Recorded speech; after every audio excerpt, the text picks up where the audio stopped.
Hallå, hallå! Hej. Hur är läget med Kalle? Jo tack då, det är bra. Det har hänt mycket i garaget säger jag. Ja, det har väl ändrat sig lite sedan du var här sist. Men i stort sett så är det väl, huvudobjektet är väl nu klart. Så vi skulle försöka provköra det här i veckan, om det blir lite bättre väder. Då har det gått 3 år sedan jag var här senast. Kalle bygger och renoverar på massa olika grejer samtidigt. Bland annat en 30-talsracer med V12. Eftersom jag har vägarna förbi så stannar vi och ska vi få en liten uppdatering vad som har hänt sen senast. Och för er som inte har sett tidigare avsnitt, vad är det du bygger för någonting? Ja, det är ju en Auto Union från 1934 kopierade jag. Egentligen hade jag ju velat gjort en 36-37, men de är mycket mer komplicerade. De första årsmodellen 34 var ju med tvärgående bladfjäder bak. Så att det var ju en enklare bakvagn. Och sen har jag ju följt originalritningar som jag fick tag i. Det är lite mix mellan de olika årsmodellerna för att det fanns inga ritningar på 34.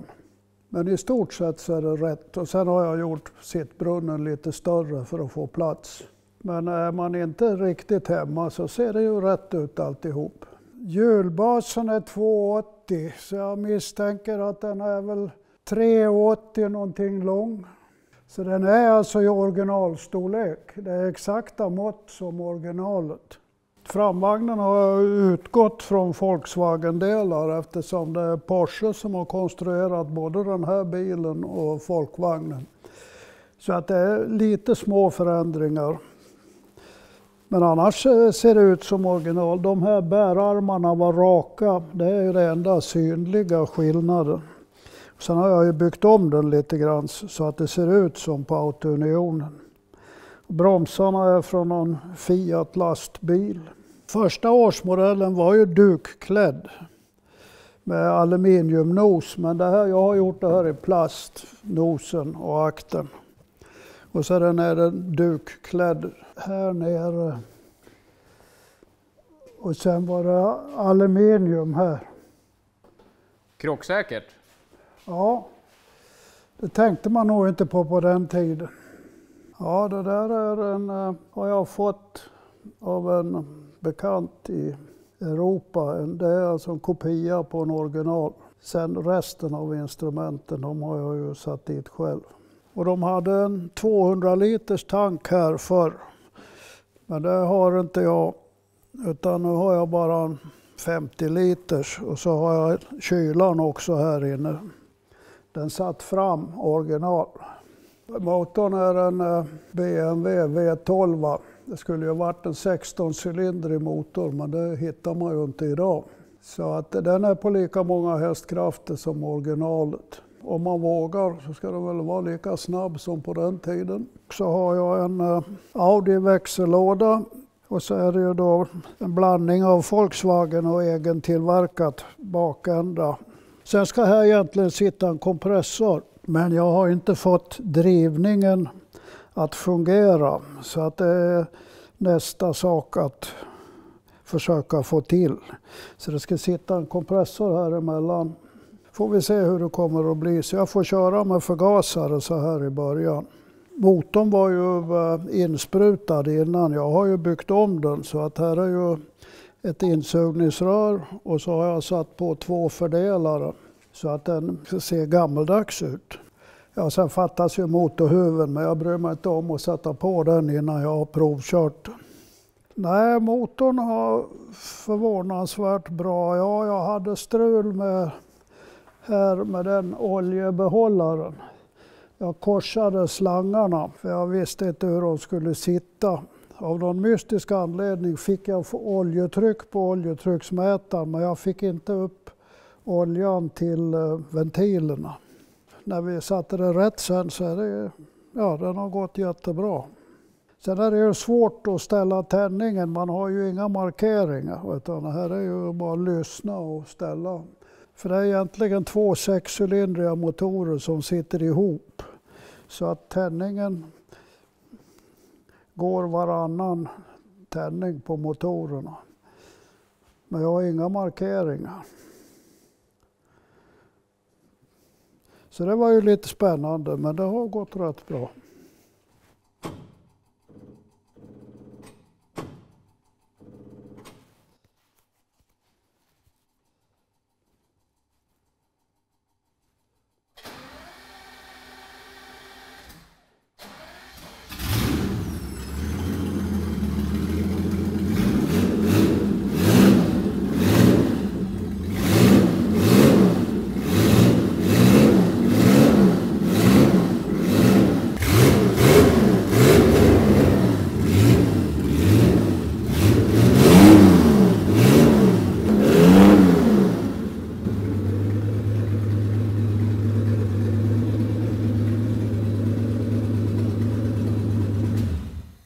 Jag undrar om inte den får för mycket bensin, för den ryker som fan där. Ja, det blir en senare fråga med finjusteringar. Ja, för mig har det varit ett tekniskt problem att lösa när jag började. För jag kommer ihåg när jag stod med de 2 ramrören på 2 bockar. Det är ett tag sedan, men det har gått sakta fram. Jag har gjort allting själv och det är lite kul. Vad ska du använda den till? Ja, det vet jag inte riktigt. Utan jag har ju mest byggt den därför att jag tyckte det var fräckt. Jag hade ju en annan bil innan, en 30-talsracer. Men den tyckte jag var lite för liten. Så då tänkte jag, men det här kanske blev lite i mesta laget. Så nästa får väl bli mitt emellan.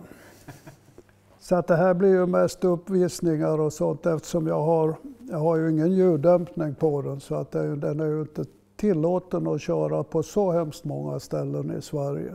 Några ställen finns ju. Så att ja. Det var ju för att det var kul. Och jag har haft kul de här åren. Men sen har du fått ordning på Porschen också, säger jag. Ja, jag har hållit på med den lite grann. Uttrycka det enkelt så är det här faktiskt en beachbuggy bottenplatta. Och de är ju förkortade redan från början. Så att bottenplattan är besiktigad kort en gång. Så att har jag tur så handlar det bara om ett karosseribyte. Annars är det ju en avkortad folkvagnsbottenplatta som man har fått igenom tack vare den här beachbuggy. Så de har ju egna regler. Och sen har jag ju då gjort i ordning bromsar och framvagn. En körklar bottenplatta under den här. Jag tänkte att jag nu när jag kommer så här långt ska jag sätta i motorn och provköra den innan jag tar isär den för att lacka den. För karossen är ju i stort sett klar. Jag ska vänta till det blir fint väder och slipa ner alla de här kanterna i rätt tjocklek. Så att jag kan få dit glaset. För det här är ju alldeles för tjockt runt fönstren. Men för övrigt så är karossen klar. Och den sitter som den ska sitta nu. Jag ska nog ha upp hela karossen lite grann för den är lite väl låg. Men det är justerbart så det går att ändra. Vad ska du måla den för färg? Ja, alltså det håller vi på att diskutera fram och tillbaks. Hustrun och jag. Men nu i och med att jag hittade en originalklädsel som är röd får jag min vilja igenom att måla den maronröd. Det är ju en gammal originalfärg från tidigt 50-tal och det här är ju, det ska ju bli en 51, alltså se ut som en 51 när jag är klar. Så att det är på det viset så är den ju stort sett klar. Jag har inget elsystem i den, men det behövs ju bara ett par 3 sladdar för att provköra en motor. Sen får jag ju dra det efter jag har lackat. Och så instrumentbrädan är ju inte riktigt klar. Ja, den här har jag tänkt att ha i Porschen. Ja, det är en vanlig 1600 motor som jag har köpt ett par MP-insug till. Och så sitter det bara enkla förgasare 2. För att den ska ju se ut som en tidig Porsche-motor. Så att det här fläkthuset är ju från en gammal 30 hästars motor som är ombyggt på baksidan för att passa den moderna motorn. Och så är det en 12 volts generator som passar där. Och så har jag Porsches oljefilter som ska sitta här. Så den kommer att se ut som en Porsche-motor, men det är ju en folkvagnsmotor. Och här har du börjat med en ny Fiat, ser jag. Ja, det var väl inte meningen egentligen, men jag hittade ett skal. Så tänkte jag har ju så mycket Abarth-delar så att jag gör en Abarth till här så jag kan använda upp mina grejer. Men det blev det ju inte, utan jag tänkte jag gör en egen. Jag tänkte ju lite grann på de här Audi Quattro, de här när de kom.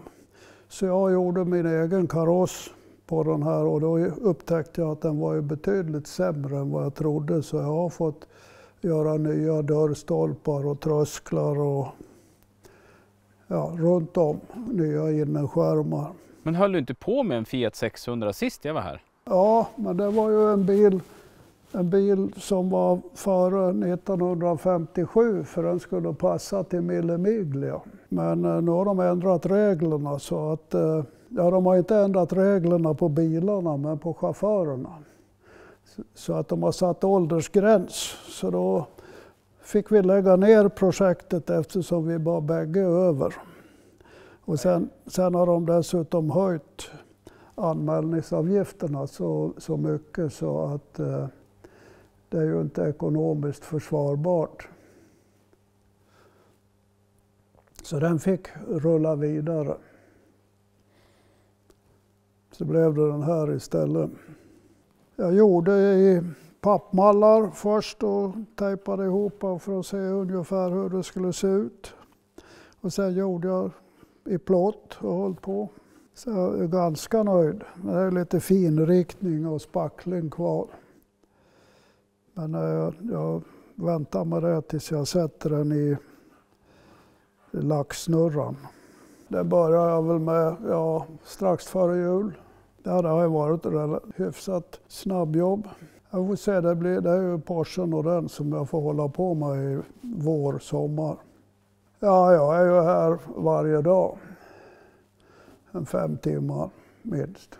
Så jag har ju som tur var en hustru som har eget företag så hon håller på med sitt. Så hon är inte heller hemma. Så att på det viset går det ju bra. Nej, det här är ju egentligen en liten vinge som det är en Abarth-del det här. Så den togs fram till grupp 5 Abartharna på slutet mellan 60 och 70 för att få bättre luftsläpp och bättre kylning. Så har jag ju då satt dit en extra liten flärp här bak. Sen fick jag en idé, men varför ska jag sätta i en Abarth-motor? Jag kunde väl göra en turbomotor och se hur det funkar. Ja, här är ju nu bara ett tomt motorblock för att kunna bygga turbo, avgasrör och tryckslangar. Så att jag har hängt på blocket allting här. Turbon sitter här, driven av avgasröret. Och sen har jag här, luften går ner i en laddluftkylare för att sen gå in i ett monopoint insprut. Och det kommer från en Fiat Seicento omkring år 2000. Så att det är ventilkåpan och den kommer från Seicenton och topplocket jag ska använda är från en Abarth Autobianchi. För det är lite större förbränningsrum så att jag kan få ner kompressionen lite grann. Och motorblocket är ett Lancia A112 960 kubiks motorblock. Sen får vi se hur det fungerar. Jag hoppas ju på det bästa. Och i värsta fall får jag väl sätta i en Autobianchi Abarth-motor.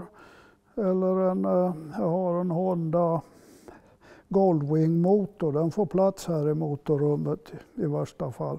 Min första 600 byggde jag väl på 70-talet.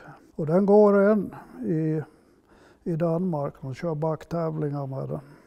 Sen har jag väl byggt 3-4 stycken 600. Och någon Abarth SP1000, en liten sportvagn. Så att det har blivit mycket Fiat. Var kommer instrumenthuset ifrån? Ja, det är från en Chevrolet Corvair Turbo, en 61-62 som jag har haft liggande sedan 70-talet någon gång. Jag tyckte det kunde ju passa här för att det är ju turboinstrument på den brädan. Ser ju lite småtrevligt ut. Ja, det är en av de tidigaste glasfiberstolarna i Sverige. Torlan hette han som var väldigt tidig att göra stolar till race-killarna. Och den här har jag hittat i någon skrothög någon gång och sparat den. Så den är ju lite kul. Så att här hade man ju inte ens en gång förfinat, utan här gjorde man ju med en helt annan, det var ju plastväv, grov. Men det var så det såg ut på 60-talet när de körde kring. Och här har du en Simca igen. Du hade ju en annan Simca när jag var här sist. Ja, det här är en som jag egentligen köpte ännu tidigare av en god vän som tröttnade på, han har renoverat upp karossen. Så köpte jag den och fortsatte lite grann.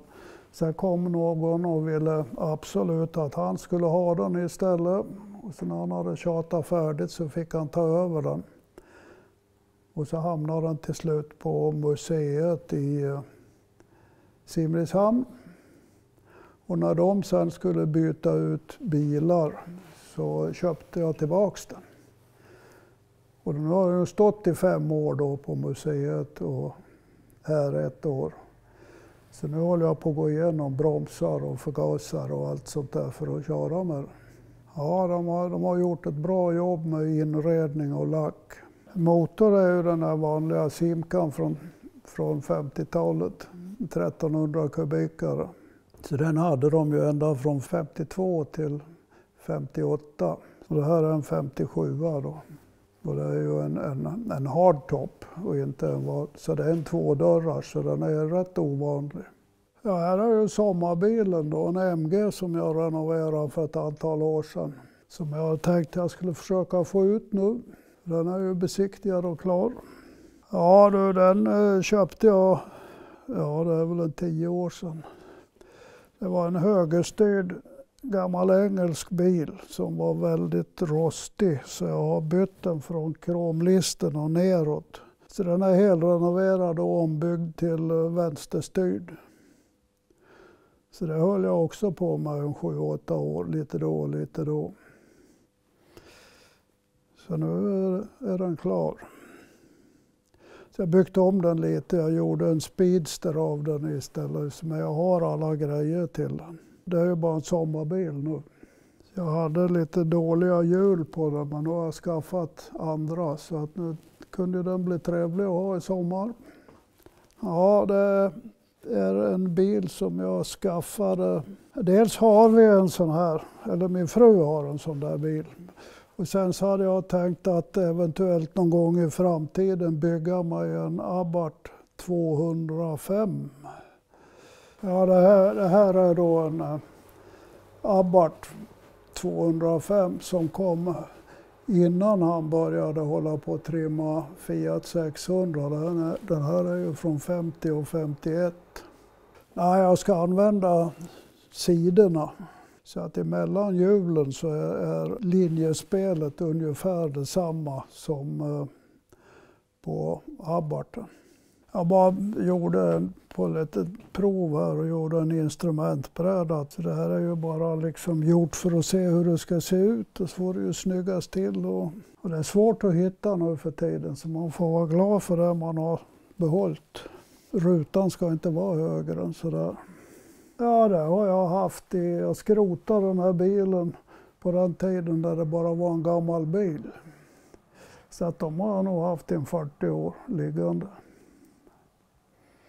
Så nu kom de till användning, eller kanske kommer till användning. Så vi får se.